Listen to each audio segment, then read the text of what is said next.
오늘은 사도행전 3장 11절부터 26절까지 말씀입니다. 3장 11절부터 26절까지 말씀 교독하겠습니다. 나은 사람이 베드로와 요한을 붙잡으니 모든 백성이 크게 놀라며 달려나아가 솔로몬의 행각이라 불리우는 행각이 모이거늘 베드로가 이것을 보고 백성에게 말하되 이스라엘 사람들아 이 일을 왜 놀랍게 여기느냐. 우리 개인의 권능과 경험으로 이 사람을 복귀한 것이 왜 우리를 주목하느냐. 아브라함과 이삭과 야곱의 하나님 곧 우리 조상의 하나님이 그의 종 예수를 영화롭게 하셨느니라. 너희가 그를 넘겨주고 빌라도가 놓아주기로 결의한 것을 너희가 그 앞에서 거부하였으니 너희가 거룩하고 의로운 일을 거부하고 도리어 살인한 사람을 놓아주기를 구하여 생명의 주를 죽였도다. 그러나 하나님이 죽은 자 가운데서 그를 살리셨으니 우리가 이 일의 증인이라. 그 이름을 믿음으로 그 이름이 너희가 보고 아는 이 사람을 승하게 하였나니 예수로 말미암아 난 믿음이 너희 모든 사람 앞에서 이같이 완전히 낫게 하였느니라. 형제들아 너희가 알지 못하여서 그리하였으며 너희 관리들도 그리한 줄을 아노라. 그러나 하나님이 모든 선지자의 입을 통하여 자기의 그리스도께서 고난 받으실 일을 미리 알게 하신 것을 이와 같이 이루셨느니라. 그러므로 너희가 회개하고 돌이켜 너희 죄 없이 함을 받으라. 이같이 하면 새롭게 되는 날이 주 앞으로부터 이를 것이요 또 주께서 너희를 위하여 예정하신 그리스도 곧 예수를 보내시리니 하나님이 영원 전부터 거룩한 선지자들의 입을 통하여 말씀하신 바 만물을 회복하실 때까지는 하나님이 마땅히 그를 받아 두리라. 모세가 말하되 주 하나님이 너희를 위하여 너희 형제 가운데서 나 같은 선지자 하나를 세울 것이니 네가 무엇이든지 그의 모든 말을 들을 것이라. 누구든지 그 선지자의 말을 듣지 아니하는 자는 백성 중에서 멸망받으리라 하였고 또한 사무엘 때부터 이어 말한 모든 선지자도 이 때를 가리켜 말하느니라. 너희는 선지자들의 자손이요 또 하나님이 너희 조상과 더불어 세우신 언약의 자손이라. 아브라함에게 이르시기를 땅 위의 모든 족속이 너희 씨로 말미암아 복을 받으리라 하셨으니 하나님이 그 종을 세워 복 주시려고 너희에게 먼저 보내사 너희로 하여금 돌이켜 각각 그 악함을 버리게 하셨느니라. 아멘. 오늘은 사도행전 3장 11절부터 26절까지 본문을 통해 우리가 이 일의 증인이라 하는 제목으로 네 번째 시간 같이 은혜를 받겠습니다. 우리는 앞에서 3장 6절 그리고 7절에서 평생을 안전뱅이로 고통받던 그 인생이 주님의 제자 베드로와 요한을 만나서 이 땅의 가장 위대하신 이름 예수 그리스도의 이름으로 일어나는 걷기도 하는 이 놀라운 기적을 맛본 장면을 보았습니다. 그러니까 이렇게 예루살렘 교회에서 기적이 일어나니까 사람들이 모여드는 거예요. 그때에 성령님은 베드로를 사용하셔서 이제 그 모여있는 사람들에게 설교하는 장면이 나옵니다. 첫 번째 설교는 누구를 향했어요? 예루살렘에 모여있던 그 30만 명에 가까운 사람들을 향해서 베드로가 설교했고요. 이 모든 일이 구약 성경에 예비된 일이다. 그 설교를 했지요. 그래서 예수님이 주와 그리스도가 되신다. 그리고 난 다음에 성전 미문에 앉아있던 안전뱅이를 통해서 하나님이 권능을 나타내시는 이 일을 본 모든 사람에게 또 설교하는 내용이 본문에 나오는 11절부터의 말씀입니다. 이때의 베드로의 설교의 방식을 보면요, 두 가지 질문을 통해서 설교하고 있습니다. 첫 번째 질문이 거기에 나옵니다. 거기 12절에 보니까 이스라엘 사람들아 이 일을 왜 놀랍게 여기느냐, 이것이 첫 번째 질문이에요. 연달아서 또 우리 개인의 권능과 경건으로 이 사람을 걷게 한 것처럼 왜 우리를 주목하느냐, 이 두 가지 질문을 하면서 설교를 하고 있습니다. 그렇다면 이 말이 무슨 뜻인가? 왜 이 일을 놀랍게 여기느냐? 베드로와 요한과 그리고 주의 제자들이 이렇게 되묻는 이유는 바로 이 모여든 사람들이 모두가 그들의 조상이 바로 이스라엘입니다.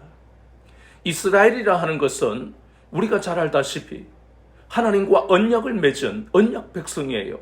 그 증거가 구약 성경에 보면 출애굽기 19장 5절과 6절에 하나님이 430년 동안 우상 숭배하며 종살이했던 그들을 출애굽시키시고 그리고 시내산에 부르셔서 그들과 언약을 맺으셨어요. 그것을 우리는 뭐라고 그럽니까? 시내산 언약이라고 하는 겁니다.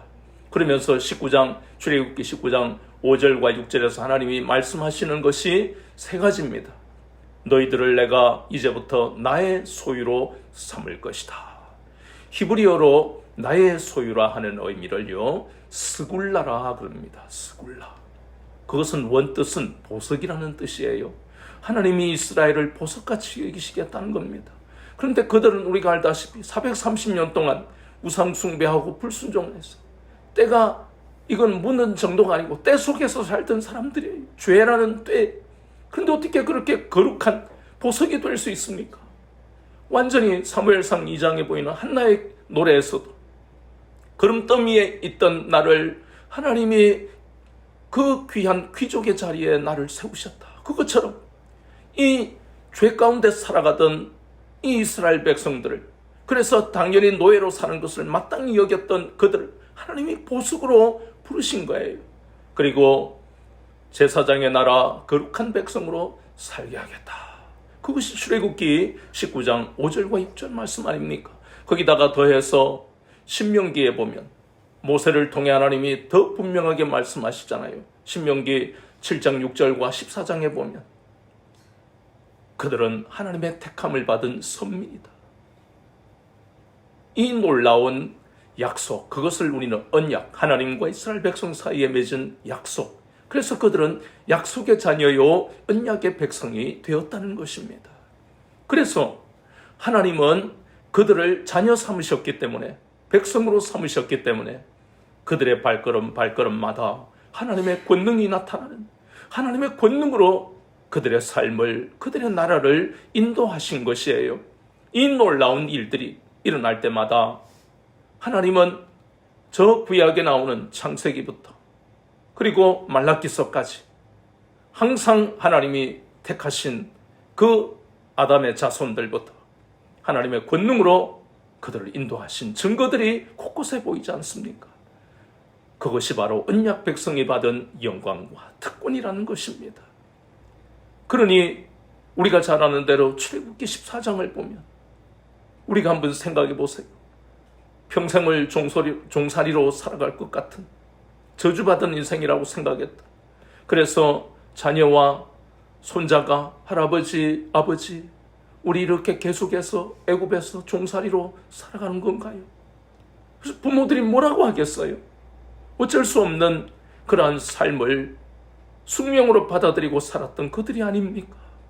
그런데 출애굽기 12장에서 출애굽의 놀라운 그 역사의 시작이 되는 그 6월절에 너희들은 이제 1년 된 순양의 그 피를 문 좌우 설주와 임방에 발라서 그 피를 바르는 가정은 하나님의 저주와 심판이 지나갈 것이다.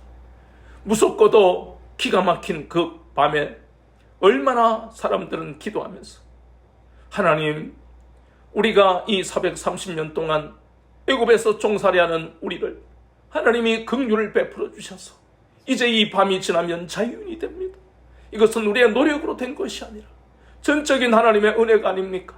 얼마나 그들이 감격하고 자녀들과 손자들에게 너희들은 이 6월절의 밤을 잊지 마라. 하나님이 어떻게 우리를 죄에서 건지셨는지를 너희들은 일평생 기억하고 기념하며 살아야 한다. 너희들이 구원받은 백성인 것을 잊지 말아라. 그 놀라운 출애굽기 12장 6월절의 밤이 지나고 난 다음에 출애굽기 14장에서 거기서 그들이 홍해바다 앞에 섰을 때 참 무섭고 두렵지만 그들의 마음속에 하나님이 우리를 출애굽시키셨다는 그 기억, 물론 그 앞에 있는 홍해바다는 두렵지만 모세를 통해 하나님께서 그 홍해바다 밑에 예비된 대로를 걷게 하실 때 그 장엄한 장면을 바라보는 그 300만 명의 출애굽한 이스라엘 백성들이 얼마나 눈물을 흘리며 우리는 이렇게 믿음도 없는 이렇게 연약한 자들인데 하나님은 이 홍해바다 밑에 대로를 예비해 놓으시고 우리를 하나님의 표심팔과 그 권능의 오른손으로 우리를 인도하시구나. 그것이 거기서 끝나지 않잖아요. 출애굽기 16장 17절 계속해서 그들의 삶을 인도하시는 하늘에서 양식을 비같이 내리시고 르비딤의 무리바에서는 반석을 쳐서 300만 명이 물을 마실 수 있는 기적, 그것이 계속해서 출애굽한 그러한 1세대, 2세대, 그리고 사사시대, 또 엘리시대, 그리고 남북 이스라엘의 그 시대, 예수님의 시대까지 계속해서 하나님은 그들을 권능으로 은혜로 인도하셨지 않습니까? 그러니 베드로가 이렇게 묻는 게 당연하잖아요. 그런 너희들 조상이고 너희들이 아니냐? 그러니까 첫 번째 질문이 뭐예요? 이 일을 왜 놀랍게 여기느냐? 하나님이 너희들의 조상들과 너희들을 지금까지 권능으로 인도하셨는데 안전뱅이 이 불쌍한 영혼을 걸어가고 또 뛰어가기도 하도록 기적을 베푸는 것이 이상한 것이 아니다라고 말씀하고 있는 것입니다. 오늘을 살아가는 현대인들 우리도 마찬가지입니다. 이라는 것이 성경에만 기록된 신화 같은 이야기가 아닙니다. 이 말씀을 믿는 자들은 마가복음 16장 17절 18절에 믿는 자들에게는 이런 표적이 나타나니 그의 이름을 믿는 자들에게 귀신이 떠나가고 새 방언을 말하며 뱀을 집으며 무슨 독을 마실지 해를 받지 아니하며 병든 사람에게 손을 얹은 적 낫는 역사가 우리에게도 나타난다는 것입니다. 그래서 부모님은 부지런히 자녀들에게 아픈 자녀들에게 손을 얹고 마음이 힘든 자녀들에게 손을 얹고 축복해주고 하나님의 권능이 나타날 것을 굳게 믿는 믿음으로 기도할 때에 똑같이 안전뱅이가 일어서는 기적이 가정마다 이 땅에 예수님을 믿는 그리스도인들에게 나타나게 돼 있다는 것입니다. 우리에게 가장 중요한 것은 이런 병을 고치는 것에 국한되는 것이 아닙니다. 영적인 안전뱅이, 죄를 지어서 죄의식에 살아가는 이 땅의 많은 사람들, 그리고 교회를 다니지만 그 죄에서 벗어나지 못한 사람을 향해서 예수 그리스도의 이름으로 우리가 선포할 때에 안전뱅이가 일어난 것처럼 영적인 안전뱅이가 일어나는 놀라운 역사가 오늘도 나타납니다. 왜 그렇습니까? 이건 구약에서 끝나는 게 아니라 에베소서 1장 4절과 5절 말씀에도 창세전에 우리의 구원이 예정되어 있어서 예수 그리스도 안에서 하나님의 자녀가 되는 놀라운 은혜를 하나님이 예정해 놓으시고 마침내 그 예정된 은혜로 우리가 하나님의 자녀 언약의 백성이 우리도 이스라엘처럼 되었다는 것입니다. 이 놀라운 일들이 우리에게도 여전히 계속해서 나타날 것이라는 것을 오늘 이 질문을 통해 베드로의 질문을 통해 우리에게도 깨닫게 하시는 것입니다. 두 번째 질문은 이것은 우리의 권능과 경건으로 된 것이 아닌데 왜 우리를 주목하느냐? 이것은 대단히 중요한 것입니다. 그것은 이 말씀의 답은 13절부터 계속 나옵니다. 너희들이 십자가에 못 박은 그 예수가 바로 메시아다.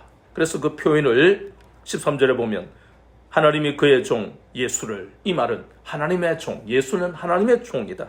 그리고 14절에 의로운 이다. 15절에 생명의 주다. 22절에 선지자다. 그리고 25절과 26절에는 창세기 22장 18절에 말씀하신 내 씨로 천하 만민이 복을 받을 것이다. 그때 그 씨가 바로 예수 그리스도를 의미하는 것이다. 그러니 당연히 그 말씀을 보니까 16절에 당연히 예수 그리스도의 이름으로 우리가 이 안전뱅이를 고쳤는데 그분으로 말미암아 난 믿음이 이 일을 하게 한 것이다. 그때 많은 사람들이 질문하고 아니 우리가 십자가에 못 박은 그 예수가 어떻게 이렇게 영화롭게 된단 말인가? 그리고 메시아가 어떻게 십자가에 매달릴 수 있지? 이것이 그들이 계속해서 지금도 이스라엘에 가면 대부분의 사람들이 조상들이 가졌던 의문처럼 여전히 그들은 예수님을 메시아로 하나님으로 인정하지 않고 있는 것입니다. 그것이 성경에서는 죄라고 말씀하고 있습니다. 이스라엘이 얼마나 많은 복을 받았습니까? 아까 우리가 보았던 그 조상 이스라엘 유대인들이 지금까지 수없이 많은 그러한 복을 받고 하나님의 권능으로 그들의 삶과 그들의 나라가 인도를 받았는데 이 불의하고 그리고 불순종하고 우상 숭배하는 그 죄를 짓는 것은 여전히 자기들의 조상 이스라엘이 했던 것처럼 지금도 유대인들이 완고한 마음을 가지고 있는 것입니다. 죄가 이렇게 무섭다는 겁니다. 하나님 앞에 하나님만 성결하고 언약 백성으로 언약을 맺어주셨는데 이스라엘의 역사를 보면 그런 하나님의 영광과 특권을 받았음에도 하나님의 거룩한 백성이라는 특별한 그러한 은혜를 받았음에도 그들은 역사 속에서 끊임없이 우상을 숭배하고 그리고 불순종했던 그런 역사밖에 없지 않습니까? 그러니 마음에 하나님 두기를 싫어하고 로마서 1장 18절에 불의하고 불경건하게 살아왔고 로마서 1장 28절에 마음에 하나님 두기를 싫어하는 그러한 죄를 그들이 저질러 왔다는 것입니다. 그래서 결국은 그들의 눈을 어둡게 하시고 그들의 귀를 막아서 하나님의 음성을 듣지 못하게 하시고 하나님의 영광을 보지 못하게 하셨어. 그래서 그들은 생명의 길을 찾지 못해 날마다 방황하고 지쳐서 기진맥진 해온 것을 예수님이 이 유대 땅에 오셔서 천국 복음을 전하시면서 회개하라고 말씀하신 이유도 그들의 그 모든 우상 숭배와 불순종에 대해서 책망하시고 그럼에도 불구하고 하나님께로 돌이키면 이렇게 본문의 말씀에 보이는 대로 19절 말씀에 새롭게 되는 날이 주 앞으로부터 이를 것이다. 이런 생명의 메시지를 하나님은 베드로를 통해서 이 사람들에게 듣게 하시는 겁니다. 우리도 마찬가지입니다. 이 베드로가 이렇게 유대인들을 향해서 그들의 조상과 그들을 향해 너희들의 우상숭배하고 불순종하는 죄를 회개하라 그들의 죄를 지적하고 있는 것이에요.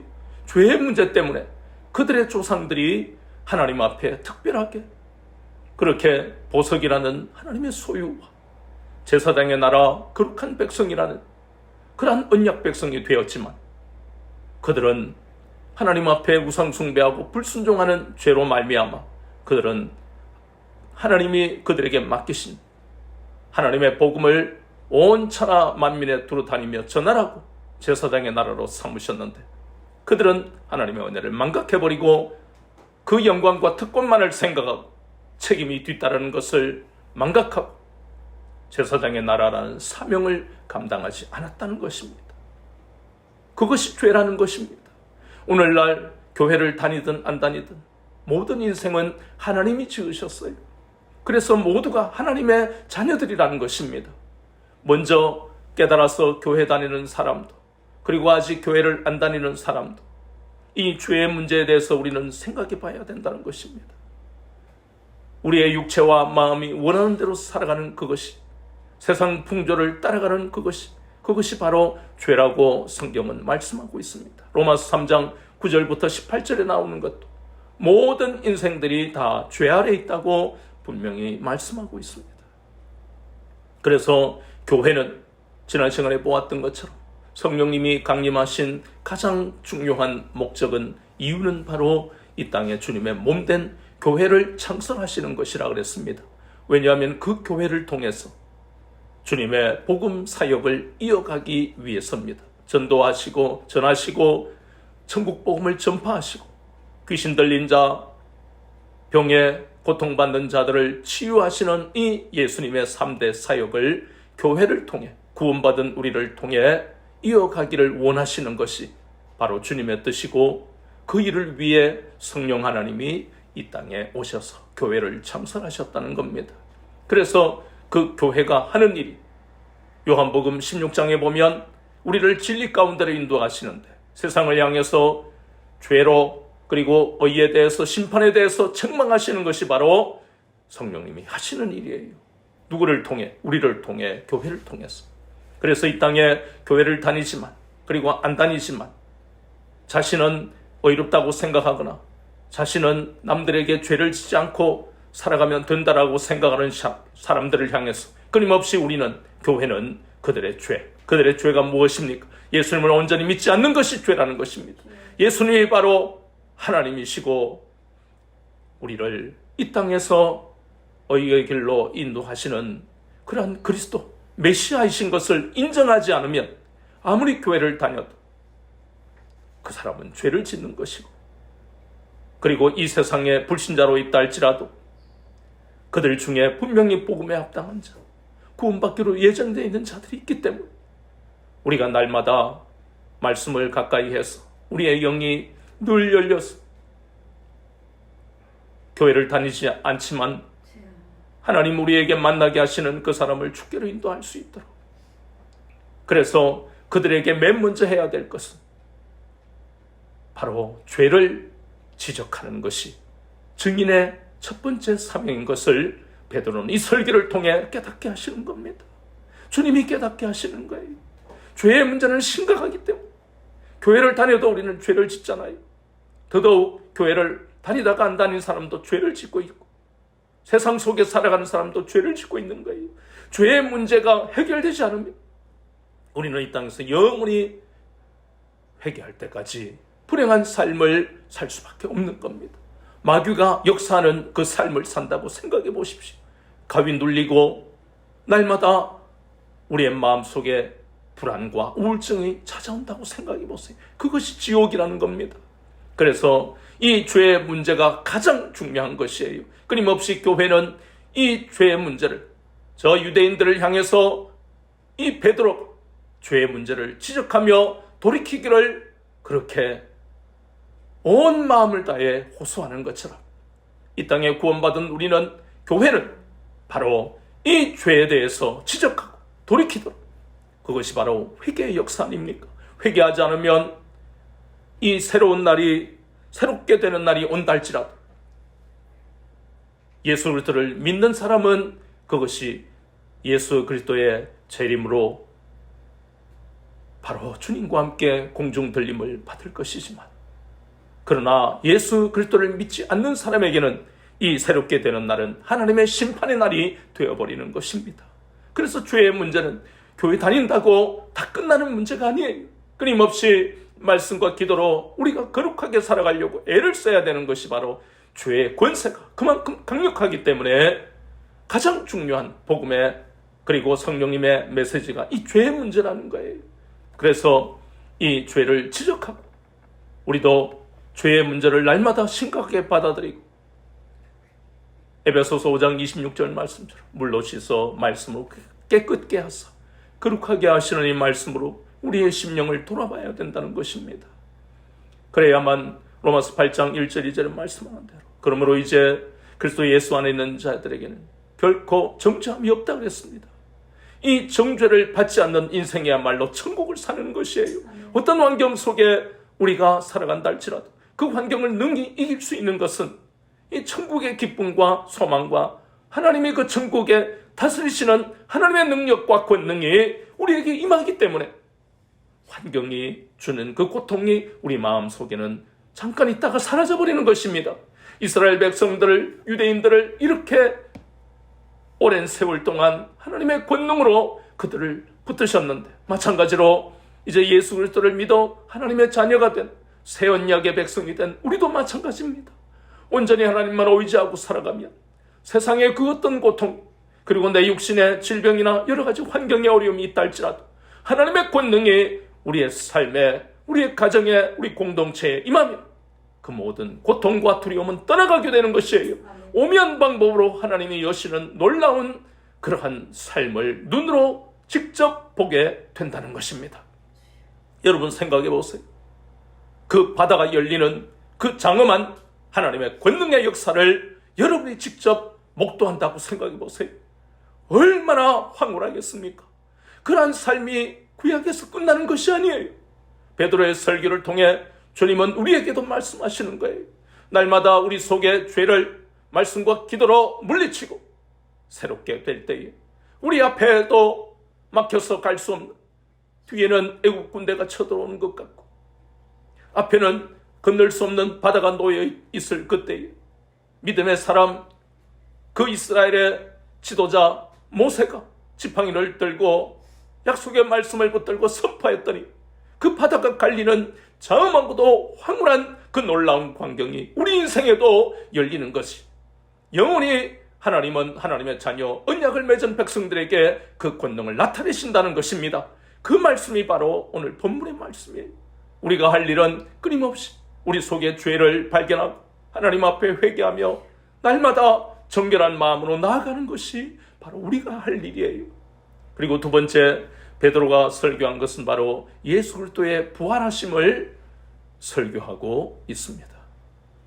너희들이 십자가에 달리게 했던 그 예수를 빌라도는 놓아주기로 했는데 너희들은 싫다고 거부하지 않았느냐? 그렇게 너희들이 죽인 그 예수 그리스도께서 사망 권세를 깨뜨리시고 사흘 만에 다시 살아나셨다. 그것이 바로 부활이라는 하나님의 뜻대로, 성경대로 다시 살아나신 것이다. 요한복음 11장 25절 26절에 나는 부활이요 생명이니, 그리고 고린도전서 15장 20절에 그리스도께서 죽은 자 가운데서 다시 살아 잠자는 자들의 첫 열매가 되셨다고 말씀하셨다. 이 부활은 성경대로 말씀하신 그대로 이루어진 것이다. 그러니 이제 너희들의 그 어리석은 생각을 다 내려놓고 예수님이 바로 너희들의, 그리고 우리의 메시아이시고 하나님이신 것을 마음으로 받아들이고 죄로부터 돌이켜 하나님께로 나오라고 베드로가 설교하는 것은 오늘 주님이 이 말씀을 통해 우리를 향해서 말씀하시는 거예요.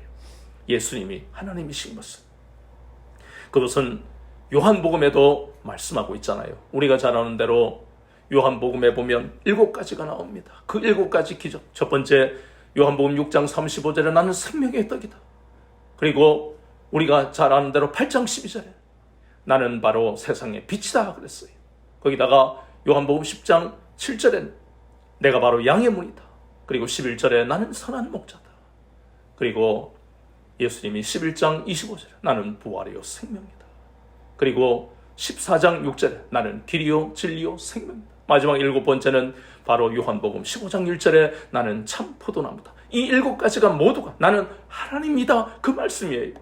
그래서 우리가 예수님을 하나님으로 온전히 믿고 하나님을 의지하고 신뢰하고, 그리고 예수님이 바로 구약의 이스라엘 백성들을 권능으로 인도하셨던 것처럼 예수님이 하나님이시기 때문에 그 이스라엘 백성을 인도하셨던 그 하나님, 오늘 이제 새 언약으로 자녀가 된 우리를 향해서도 구약 성경에 약속하셨던 그 말씀 그대로 우리의 삶을 하나님의 권능으로, 하나님이신 우리 주님이 권능으로 우리의 삶을 이 땅에서 인도하시기 때문에 모든 사망 권세, 죄의 권세, 세상의 권세, 마귀의 권세를 이기신 우리 하나님이 되시는 주님의 그 인도함을 받는 놀라운 인생이 되었다는 것을 잊지 마시고, 이것은 우리의 그러한 기억으로만 간직되는 것이 아니라 은혜 받은 이유는, 가장 중요한 이유는 주의 제자들이 그러한 삶을 살았던 것처럼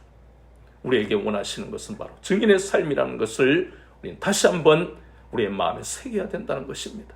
이 놀라운 은혜, 말씀이 풀어지고 그 언약의 백성이 우리가 되었다는 이 놀라운 영광과 특권을 주신 이유는 단 한 가지, 이 땅에서 증인의 삶을 살아라고. 과거에 살던 그리스도 밖의 삶으로 세상 풍조를 따라가고 육체와 마음이 원하는 대로 살아가던, 내 힘으로 인생을 개척한다는 어리석은 삶의 모든 잘못된 가치관과 사고방식을 내려놓고 온전히 예수님이 나의 하나님이 되셨고 나의 왕이 되셔서 나를 다스려 주시라고, 나의 삶을 놀라운 영광의 그러한 삶으로 살게 하실 그 주님만을 모시고 살아가는 여러분의 인생이 되시기를 주 예수 그리스도의 이름으로 축원합니다.